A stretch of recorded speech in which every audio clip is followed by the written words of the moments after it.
"You just made the biggest mistake of your career," the old woman said, her voice calm enough to cut through the tension like glass. And for a split second, no one in the pharmacy moved, no one breathed, because something in the way she said it didn't sound like fear, didn't sound like anger. It sounded like certainty, like a quiet truth waiting for its moment to rise. And yet Officer Daniel Reeves didn't hear it that way, not at all, because to him, she was just another situation, just another call on a long shift that had already stretched past 8 hours. Just another elderly black woman standing too still under the harsh fluorescent lights of a neighborhood pharmacy in Columbus, Ohio, a place where the air always smelled faintly of antiseptic and over-the-counter medicine, where the hum of the ceiling fixtures never stopped and the shelves stood in perfect rows like silent witnesses. And he walked in with the same confidence he always carried, shoulders squared, badge resting, heavy against his chest, eyes already scanning for a problem before anyone had even spoken. And when the cashier pointed, just slightly, barely noticeable unless you were looking for it, his attention locked onto her immediately. Margaret Johnson, standing near the counter with a small paper bag in her hand, her silver hair pulled neatly back, her posture straight despite the years behind her, and she didn't move when he approached, didn't step back, didn't fidget, just watched him with a calm that felt out of place in a moment that was already beginning to tighten. "Ma'am, I'm going to need you to come with me," Reeves said, his tone clipped, procedural, already assuming compliance, already assuming control, and around them, the quiet pharmacy began to shift as a few customers glanced over, whispers forming but never quite becoming words, because everyone could feel it, that subtle shift when a routine moment starts turning into something else, something heavier, and Margaret didn't argue, didn't raise her voice, didn't ask why. She simply tilted her head slightly, as if measuring him, as if weighing something unseen, and then she spoke again, softer this time, almost like a warning carried on a breath. "Officer, are you sure you want to do this?" And for a brief moment, something flickered across Reeves' expression, not doubt, not yet, but irritation, the kind that comes when someone doesn't follow the script you've already written in your head. Because in his mind, this was simple. A report had been made, a suspicion raised, and he was there to act, to resolve, to assert order, and he reached for his cuffs with a practiced motion, the metal catching the sterile light as it moved, and the room seemed to shrink around that single gesture, the hum of the lights growing louder, the silence pressing in, and still, Margaret did not resist, did not pull away. She only looked at him, steady, unshaken, like someone who had already seen the ending of a story no one else had even begun to understand.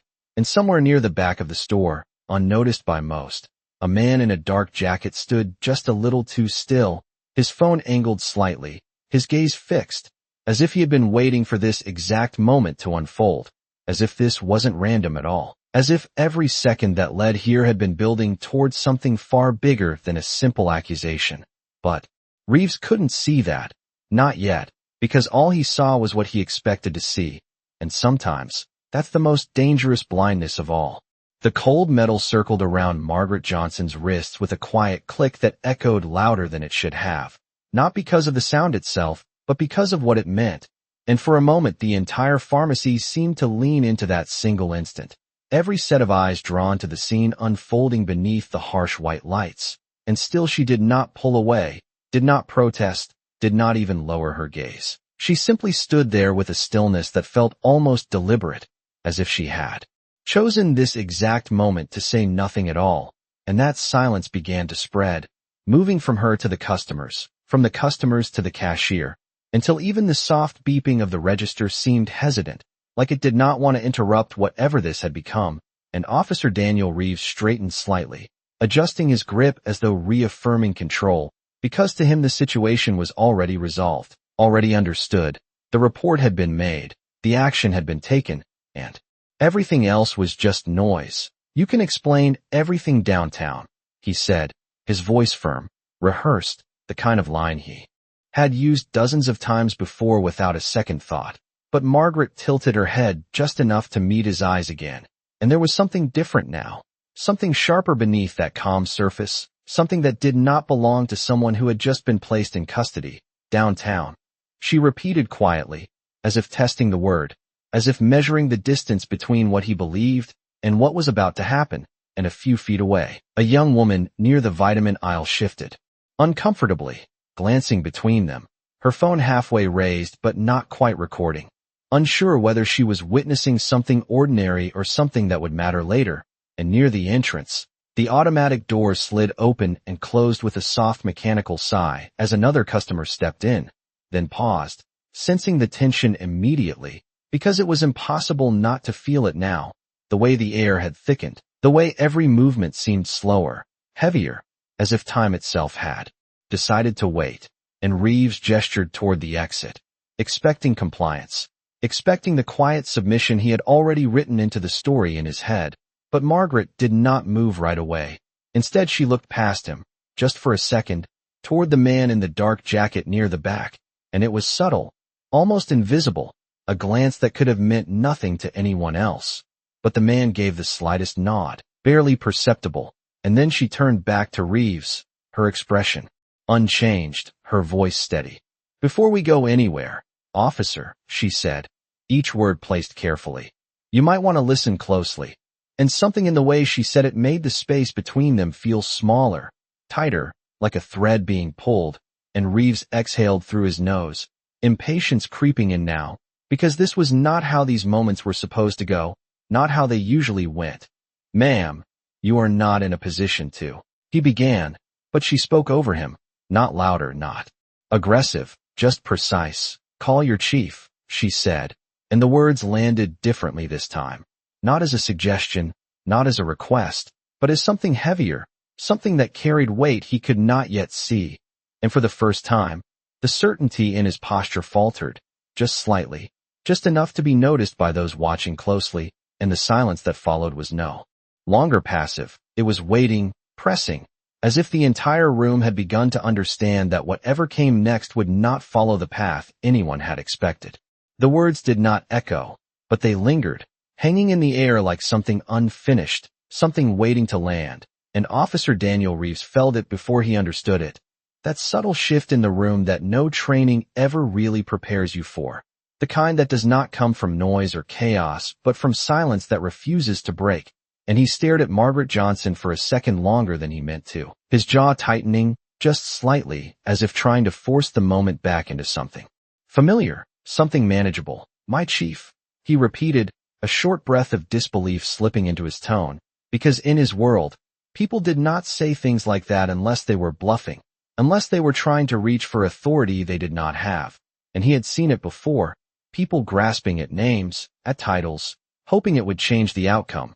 But there was something about her that did not fit that pattern, something in the way she stood, in the way she held his gaze without urgency, without fear, like someone who was not asking to be believed, but simply stating what already was. And behind him, the quiet murmur of the pharmacy had disappeared completely now, replaced by a stillness so complete it felt deliberate, like the room itself was holding its breath, and Reeves shifted his weight, his hand moving instinctively toward his radio, not out of concern but out of habit, because procedure filled the gaps when certainty started to slip.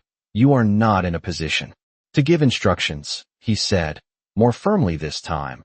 But the words did not land the way he expected them to. They felt thinner, less grounded, and Margaret did not react, did not challenge him. She simply waited, and that waiting began to stretch, seconds folding into something heavier, longer, until even Reeves could feel it pressing against him. And then his radio crackled, a sudden burst of static cutting through the silence, sharp enough to make a few customers flinch, and every head turned toward the sound. Because timing like that does not feel random, not in a moment like this. "Unit 12, respond." A voice came through, clipped, official, and Reeves lifted the radio slightly, answering without taking his eyes off her. "Unit 12, I am on scene," he said, his voice controlled, steady, but something in the back of his mind had started to shift, a small fracture in the certainty he had walked in with. And then the voice on the other end spoke again, slower this time, more deliberate. "Confirm your location." And Reeves hesitated, just for a fraction of a second, because that was not how these calls usually went, not with that tone, not with that weight behind each word. "Corner of West Broad and Elm, pharmacy," he replied, and there was a pause, a long one. long enough that the silence returned, pressing in even harder than before, and then the voice came back, no longer clipped, no longer distant, but direct, unmistakable. Stay where you are. Do not proceed further. And something about those words did not sound like a suggestion, did not sound like routine communication. It sounded like a line being drawn, and Reeves felt it then, clear and undeniable. The first real crack in the story he had already written in his head, and slowly, almost without realizing it, he lowered the radio slightly, his eyes returning to Margaret, searching now, not for confirmation but for understanding, and she met his gaze the same way she had from the beginning, calm, unwavering, as if nothing about this moment surprised her, as if she had already seen every step that led here. And then, with the slightest tilt of her head, she spoke again, her voice just above a whisper, but carrying farther than anything else in the room. I told you, officer, she said, not with anger, not with triumph, but with a quiet finality that settled over everything. You should have listened. The words settled into the room with a weight that no one could ignore, and for the first time since he had stepped through those sliding glass doors, Officer Daniel Reeves did not move right away, his posture still upright, but no longer anchored in certainty, because something had shifted, something subtle but undeniable, like the ground beneath a structure beginning to give way in ways you cannot see but can feel in your bones. And around him, the pharmacy remained frozen in that same suspended moment, the cashier standing behind the counter with her hands resting on the register as if afraid to press another button, the young woman near the vitamin aisle now holding her phone steady, no longer hesitant, no longer unsure, because whatever this was, it had crossed a line from ordinary to something else entirely, and Reeves glanced down briefly at the cuffs around Margaret Johnson's wrists, then back up at her face, searching again, but this time not for defiance, not for resistance, but for an explanation he could grasp, something that would pull this moment back into the world he understood. What is this supposed to mean? He asked, and his voice, though still firm, carried a trace of something new, something closer to uncertainty than authority. But Margaret did not rush to answer. She did not fill the silence for him. She let it stretch, let it press in, because sometimes the absence of words forces truth to surface faster than anything spoken. And then, slowly, she shifted her hands just slightly, not to break free, not to resist, but to draw his attention, and with a calm that had never wavered, she said, "You made a decision without checking the facts," her tone even, measured. "And now the facts are coming to you." And those words did not sound like a warning anymore. They sounded like a conclusion already written, and before Reeves could respond, the low hum outside the pharmacy changed, faint at first but growing, the distant sound of tires rolling over pavement, of doors opening and closing, of movement gathering just beyond the glass, and one by one, heads in the store turned toward the entrance, drawn by something they could not yet see but could clearly feel approaching, and Reeves followed their gaze, his body turning slightly, his attention pulled away from Margaret for the first time since the moment began, and through the glass doors, shapes appeared, figures moving with purpose, not rushed, not chaotic, but deliberate, controlled, and when the doors slid open again, the air shifted with them, cooler, sharper, carrying with it a presence that filled the space before a single word was spoken, and the man in the dark jacket from the back of the store stepped forward now, no longer blending into the background, no longer just an observer, his posture straight,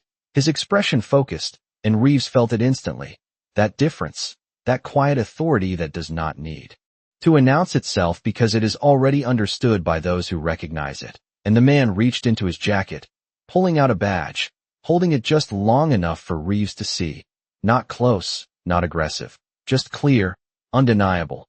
And then he spoke, his voice calm but carrying across the room with ease. "Officer Reeves," he said, and hearing his name like that, spoken with that tone, sent something sharp through Reeves' chest. Not fear, not yet, but recognition that the situation had moved beyond him. "You are going to remove those cuffs," the man continued, not as a request, not as a negotiation, but as a statement of what was about to happen, and the silence that followed was different now, no longer waiting, no longer uncertain, but settled, as if the outcome had already been decided and everyone in the room could feel it, and Reeves stood there for a second longer, The weight of every eye in the pharmacy pressing against him, the echo of the radio call still lingering in his mind, the calm certainty in Margaret's gaze still fixed on him, and slowly, almost reluctantly, his hand moved, not with the confidence he had started with, but with the hesitation of someone realizing, piece by piece, that the story he thought he was controlling had never belonged to him at all. The movement of his hand slowed as it reached the metal around Margaret Johnson's wrists, not stopping completely, but hesitating in a way that had never happened before, because for the first time since he had put them on, Officer Daniel Reeves was no longer certain he was supposed to be the one in control of what happened next, and that realization did not come all at once. It came in fragments, in the weight of the man's voice behind him, in the stillness of the room that no longer felt like it belonged to him, in the steady gaze of the woman standing in front of him who had not changed at all while everything around her had, and the badge the man had shown was no longer just an object in Reeves' mind. It was a signal, a confirmation that whatever this situation was, it extended far beyond a simple call, far beyond a routine arrest, and slowly, with a motion that felt heavier than it should have, Reeves unlocked the cuffs, the quiet click this time sounding different, not sharp, not authoritative, but final, like the closing of something he could not reopen, and Margaret did not pull away immediately. She did not rub her wrists or react. She simply let her hands lower naturally to her sides, as if the restraint had never truly affected her, and that alone unsettled him more than anything else, because it suggested a kind of control he did not understand, and the man in the dark jacket stepped closer now, his presence filling the space without force, without urgency, just a calm, deliberate authority that did not need to raise its voice to be heard. "Thank you," he said to Reeves, though there was no warmth in it, only acknowledgement, and then his attention shifted to Margaret, and in that shift, the dynamic of the entire room changed, because the respect in his posture was unmistakable, not exaggerated, not performative, but real, and for a brief moment, Reeves saw it clearly, the reversal that had been building since the first word she spoke. "Ma'am," the man said quietly, "we have everything we need," and Margaret gave a small nod.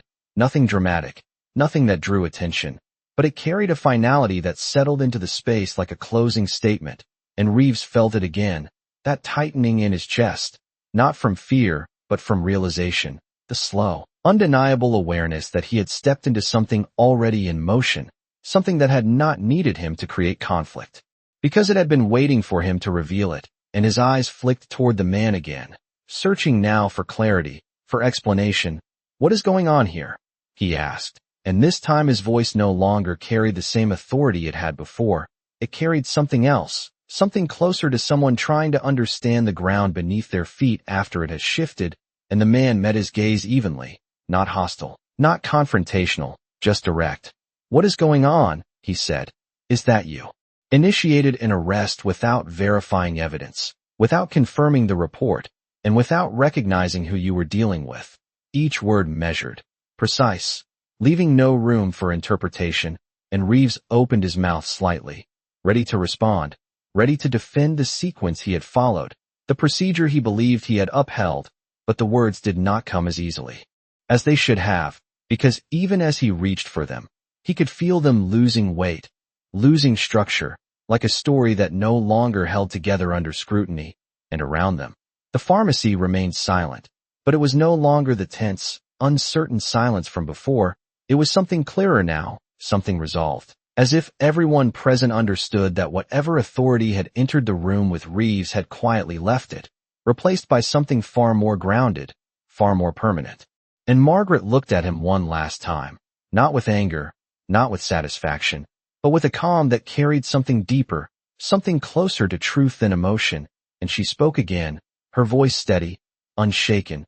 "You saw what you expected to see," she said, and for a moment, the simplicity of the statement made it land even harder, not what was actually there, and Reeves felt that more than he could explain, because in that moment, he understood it, not fully, not completely, but enough to know that the decision he had made, the certainty he had walked in with, had never been about facts at all, and as the man in the dark jacket stepped slightly to the side, revealing two more individuals near the entrance who had quietly taken their positions, The final shape of the situation began to form, and Reeves stood there, no longer at the center of control, but at the center of consequence, realizing piece by piece that the moment he thought would pass like any other had already begun rewriting everything that came after it.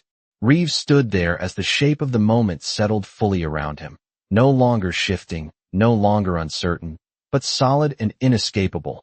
And for the first time since the encounter began, he became aware of how quiet it truly was.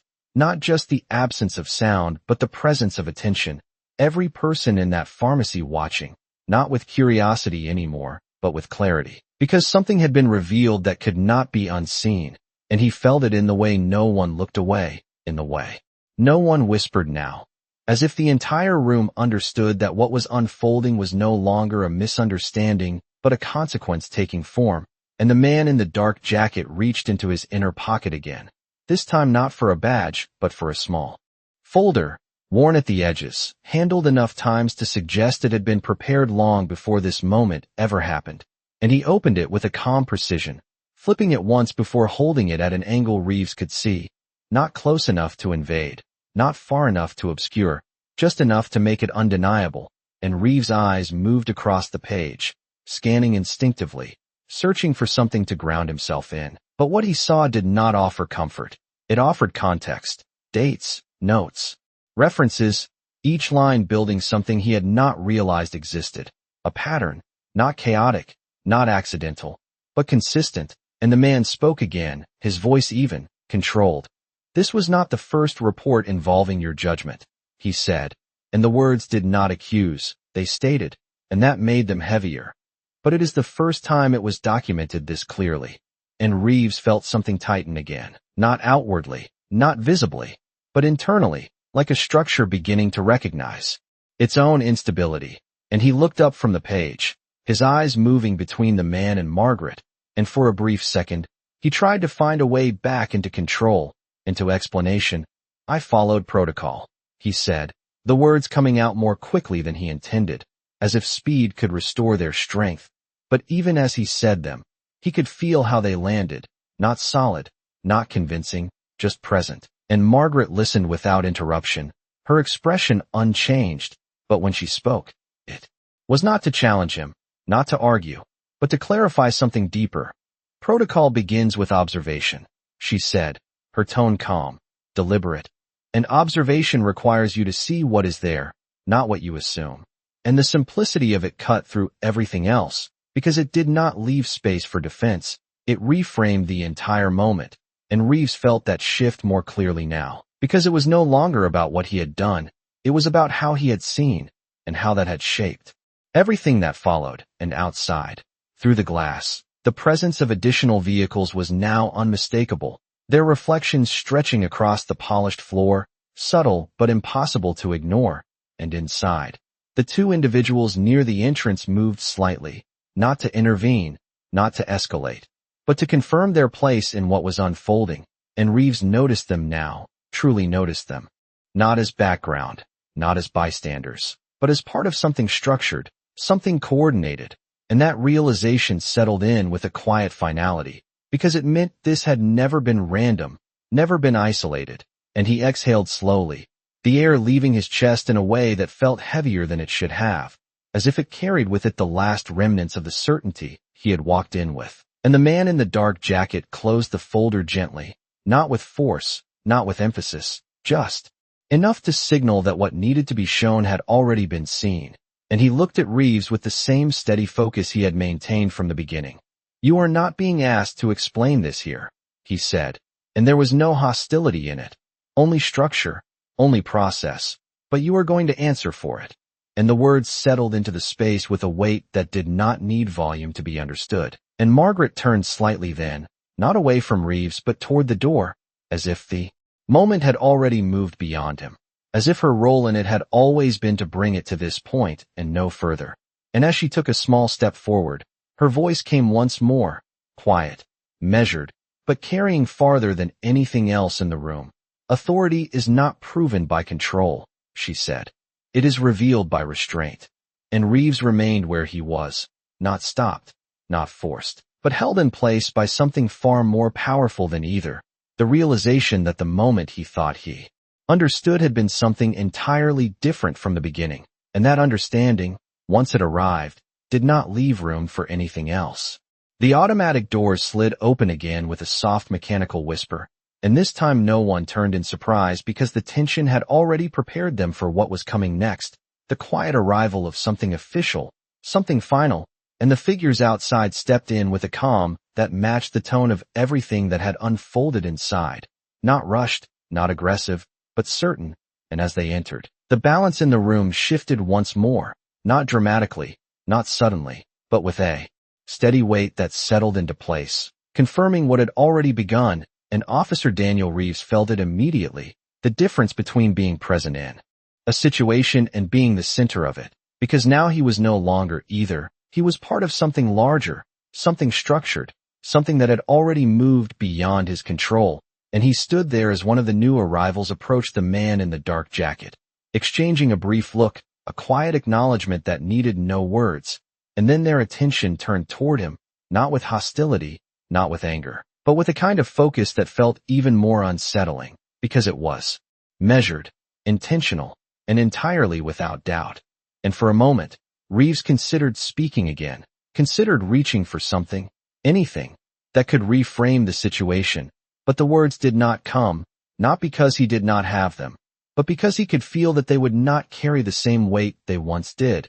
And Margaret Johnson continued toward the exit at a slow, steady pace, not hurried, not dramatic, simply moving forward as if the moment had already completed its purpose for her. And as she passed by the counter, the cashier instinctively stepped back slightly, not out of fear, but out of respect, as if recognizing something that had not been visible before, and the young woman near the aisle lowered her phone just a fraction, her expression shifting from uncertainty to quiet understanding, because the scene no longer needed to be captured to be remembered. It had already etched itself into the space, into the people, into the silence that followed, and behind her. The man in the dark jacket spoke again, his voice carrying just enough to reach Reeves without filling the room. "You are going to come with us," he said, and the words were simple, direct, leaving no room for interpretation, and Reeves nodded once, not out of agreement, not out of submission, but because there was nothing else to do, nothing else that made sense in the structure that had now fully revealed itself. And as he took a step forward, the weight of the moment followed him, not pressing, not forcing, but present, undeniable, and he glanced once more toward Margaret, who had now reached the threshold of the door, the light from outside framing her figure in a way that made her appear both part of the scene and completely separate from it, as if she had stepped into it only long enough to change its course. And she paused there, just briefly, turning her head slightly, not fully, just enough to speak one last time, her voice calm, steady, carrying the same quiet certainty it had held from the very beginning. "This was never about one moment," she said, and the words seemed to stretch beyond the walls of the pharmacy, beyond the people standing inside it. It was about what that moment revealed, and then she stepped through the doors, disappearing into the daylight without hesitation, without looking back again, and Reeves remained still for a fraction longer before continuing forward, not because he was being pushed, not because he was being forced, but because the path ahead had already been set in motion long before he ever realized he was part of it. And as the doors closed behind them once more, the hum of the lights returned, the quiet sounds of the pharmacy slowly resuming. But something had changed, something permanent, because everyone who had witnessed it now understood the difference between authority that demands to be seen and truth that reveals itself without asking. The sunlight outside felt different, sharper somehow, as the group stepped onto the pavement just beyond the pharmacy doors, and for a brief moment, everything seemed almost ordinary again. Cars passing by, a distant siren echoing somewhere across the city, the rhythm of a late afternoon continuing as if nothing had happened. But for Officer Daniel Reeves, the world no longer felt the same, because the shift that had begun inside had followed him out, settling around him with a quiet permanence that could not be ignored.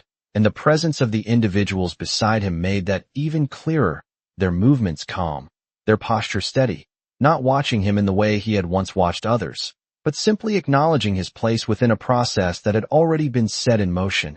and he noticed now how deliberate everything was, the spacing between them, the way one of them positioned slightly ahead while another remained just behind. Not restrictive, not confrontational, but structured, in a way that left no confusion about what was happening, and Reeves exhaled slowly, his eyes drifting briefly toward the street before returning to the figures around him, searching again for something to hold on to, something that would make sense of the transition he was now fully inside. "So what happens now?" he asked. And his voice carried none of the sharpness it had before, none of the immediate authority, only a quiet need to understand the path that had already begun to unfold. And the man in the dark jacket glanced at him, not dismissive, not harsh, just direct. "Now," he said, "everything gets reviewed." And the simplicity of the answer made it heavier, because it did not promise resolution, it did not offer reassurance. It only confirmed that the moment inside the pharmacy had not been the end, it had been the beginning of something far more extensive. And Reeves nodded slightly, absorbing the words, feeling the weight of them settle in, because review meant time, meant detail, meant a process that would not move as quickly as the decision he had made earlier. And that contrast alone was enough to make him realize how different those two moments truly were. And a few feet ahead, Margaret Johnson stood near the curb, her posture relaxed, her gaze directed toward the street as if she had already moved beyond everything that had taken place behind her. And one of the individuals approached her briefly, speaking in a low voice that did not carry, but the exchange was short, efficient, followed by a small nod from her that mirrored the one she had given inside. Calm, final, and then she turned slightly, her eyes meeting Reeves once more across the distance. And there was no anger there, no triumph, only a steady clarity that felt even more unsettling now that everything had been revealed. And for a moment, Reeves held that gaze, not out of defiance, not out of challenge, but because something in him needed to understand it, needed to recognize what he had missed before. And she spoke again, her voice carrying just enough to reach him without drawing attention from the street around them. "You thought this was about control," she said, each word measured, precise, but it was always about accountability. And the statement did not rise, did not demand, it simply settled. And Reeves felt it more than he heard it, because it aligned with everything that had unfolded, every step, every shift, every moment that had led him from certainty into something far more complex. And he looked away first, not because he could not hold her gaze, but because he understood now that there was nothing left to prove in that exchange, nothing left to assert. And as the group began to move, guiding him toward the waiting vehicles without force, without urgency, just with a quiet inevitability, Reeves realized that the moment inside the pharmacy had not taken his authority away. It had revealed something deeper, something that had been there all along but had gone unnoticed until it could no longer be ignored. And as he stepped forward, the sound of the city continued around him, unchanged, steady, indifferent, while everything within him adjusted to the reality that the single decision he had made, the one he thought would pass like any other, had already begun shaping a future he could no longer control. The vehicle door closed with a soft, final sound that did not echo but still seemed to mark the end of something that had already been slipping away long before that moment. And as Officer Daniel Reeves sat there, hands resting still, eyes fixed forward but not really seeing the road ahead, he began to understand what made this different from every other call he had answered, every other situation he had walked into with certainty and left without question, because this time there was no clear line he could draw to separate himself from what had happened, no simple explanation that would carry the weight it needed to, only a sequence of decisions that now stood in full view, unfiltered, undeniable, and outside the window. The city moved on as it always did, cars passing, people crossing streets, conversations continuing without pause, a world that did not stop to recognize individual moments unless those moments forced it to. And today, something had been forced into view, something that could not be quietly set aside. And across the street, Margaret Johnson stood near the curb for a final moment before turning away, her figure steady, composed, as if the outcome had never been uncertain to her, as if she had simply walked through a moment she already understood.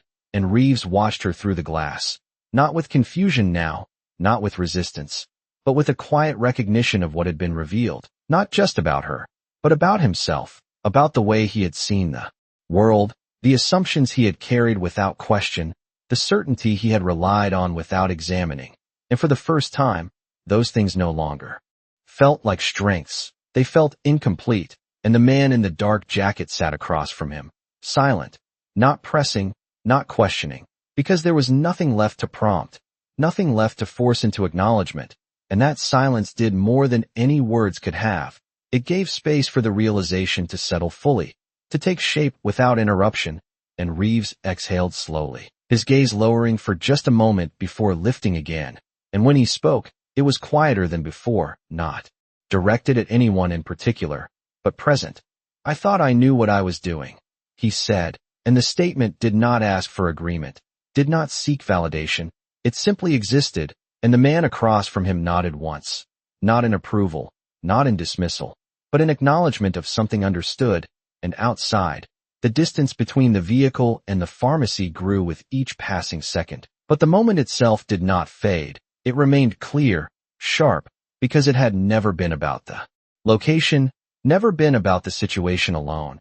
It had been about what that situation revealed when it was seen clearly, without assumption, without bias.